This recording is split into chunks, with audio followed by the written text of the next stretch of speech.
Dumelang sanibonani molweni bhotani lutshani izidweshakazi ninjani. Ndiza nomba, I hope ndizawukhawuleza because ndiyaleqa nam.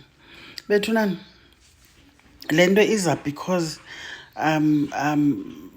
like as usual i-inspiration ye-message ndiyifumana isikakhulu kubantu bazoconsulta kum.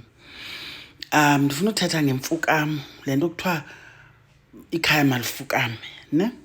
Because ndifumanisa into yoba siyafukama but asiyazi uba sifukamela ntoni kula makhaya ethu, ne? Asixelelwa uba sifukamela ntoni. Now ndiyafuna uyinkqonkqozisa, andiyazi ke amanye amagqirha athini but mna ndizanixelela into endiyaziyo mna okanye endiyifundisiweyo ngokunyanga umlambo phakathi kwekhaya.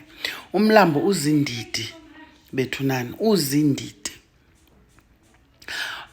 Ityala lomlambo liza ngendlela okanye ngeendidi, uyayiva?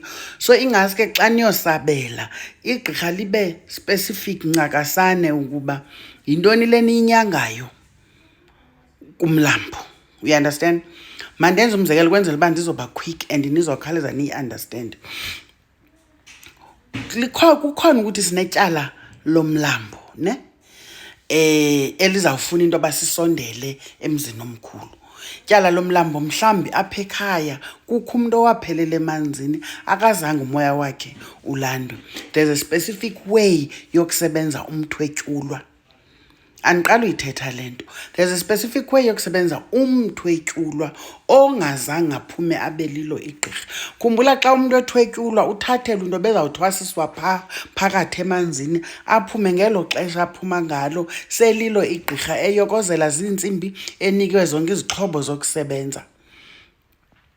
Aphume uba ezakwenzelwa amasiko angaphandle kuba kaloku yena akangomamlambo, ungumntu ophila ngaphandle. Uthi ethathwa phayana enzelwe yonke into eyenziwayo phaya esingazuyazi thina esingazange sithathwe, uyayiva? Aze awuphuma uzawufika ibe nguyotolikayo into yoba kuthiwe eze ndenzele into ethile nento ethile, uyayiva? Amasiko ngoku afana nala enzelwe oononkwenkwezi angaphandle because naye uzawusebenza ngabantu abangaphandle. Kufuneka noko ekwazile, you understand, uba elangaphandle isiko lihamba kanjani.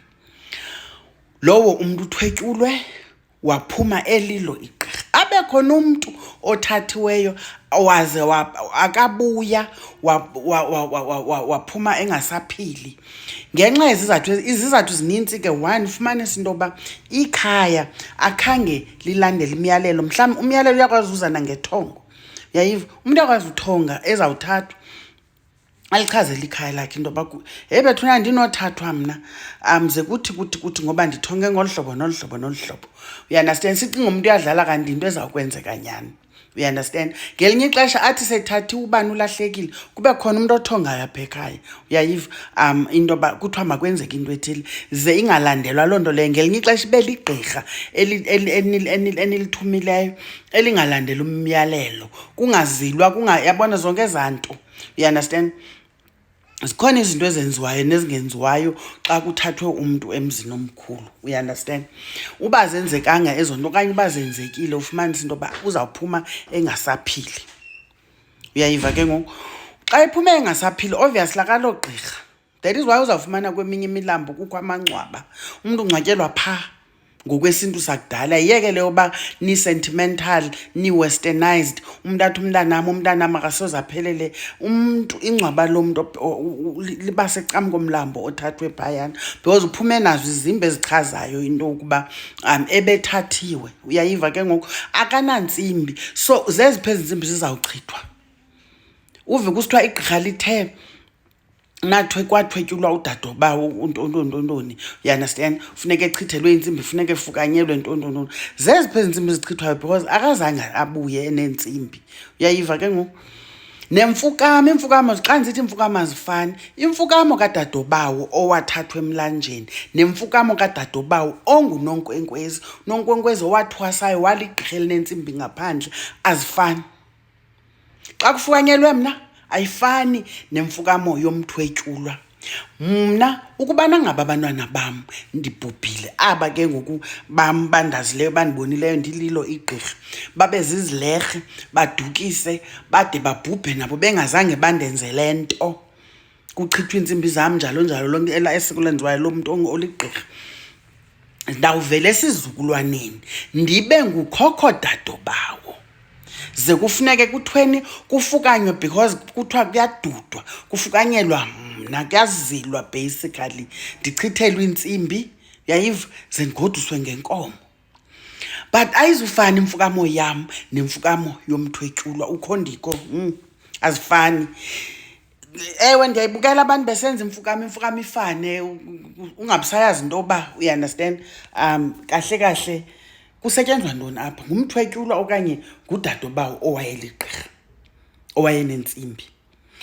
Kubekho ukuthi seside sithathelwe umntu emzini omkhulu nje sileli khaya, yayintoni ityala, yintoni le nto umlambo wawuyiqumbele. Fumanisa uba sinetyala lomlambo Ncakasane ke ngoku, ubuyandiva, singanomthwetyulwa, it means sinalo ityala lomlambo. That is why singamanye amakhaya sizawufikelwa ngooxam, ngoononkala, njalo njalo.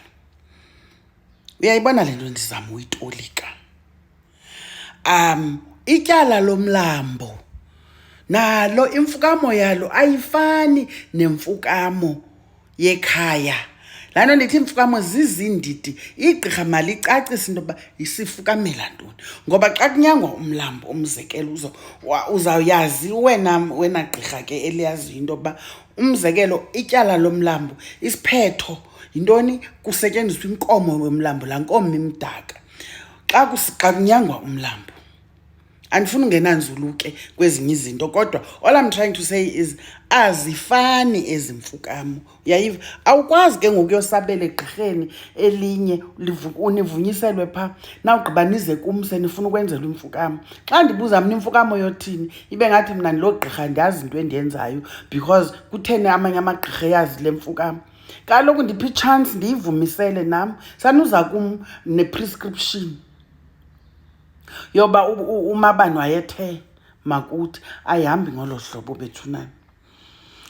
Ndizama ukuthi ezinye izinto azifuni isikolo, thina sisebenzisa isikolo kakhulu. Uyayibona, ndifumanisa loo nto, umzekelo njengoba ndilapha eRhawutini, you'd be so surprised, uzawucinga into yoba abantu abazayo for consultations and so forth, kuba ndikude nekhaya, ndikude noMrhawule, ndikumde neSigodlo, Ndumba, whatever you want to call it, ngabantu abazabezela amahlaba omzimba, njalo njalo. Mna andiyazi into endilandelayo, ndivumisela imihlola mna away from home. Lize ikhaya, umhlolo uphi useBhayi, kuthunyelwe abantwana kuba kuthiwa uNonkonkwezu. Sendiyi-understanda ke ngoku into yoba abantu abasaziyo thina ke ngoku, abantu abasentsho abashumayela le nkolo, uba le nkolo yakwantu uba yinkolo, uyaunderstand, ngabantwana, lulutsha. Ngabo ke ngoku ababanolwazi okanye abacholachola ulwazi apha kuthi, uyeva, ibe ngabo ababalizela abazali into yoba hayi mani, umntu onosihlangula kule ngxaki ukhona umama ubani, kuthiwa ukhona ulapha eRhawutini. Ndiyayi-understand uba yenzeka ngolo hlobo, nangxaki naloo nto leyo, but nakhona ingaske, umzekelo, wena mzali uzawuthumela abantwana, usekhaya eBhayi, usekhaya eKomani, abantwana baseRhawutini badibana negqirha elo liseRhawutini, makuyiwe Maxhantini into yoba ndithuma ubani nobani, abekho kule ndawo. Sesiphila kweli xesha bethunana loba sithe sa ngenxa yempangelo, kodwa makuyobikwa ukuba kuzawuyiwe gqirheni. Sanuveske nithi rock up nihambele umhlola. Umhlola awufani namahlaba omzimba. Ngazi noba ndiyavakala na, kodwa into ebendisiza nayo ndithi popolani le nto nizawukwenziswa imfukamo ezi-uniform, ingxaki yona ibe ingafani. Otherwise, uba ukhona umbuzo, nawukhomenta ke kwi-comment section, ndibone uba ndithini. Okwangoku ndisaphuma nam ndiyodlala nabanye abantwana. It's a Sunday eRhawutini, I'm invited kwi-birthday party. Uspeech tshomi yam yakudala sayodlala camaku.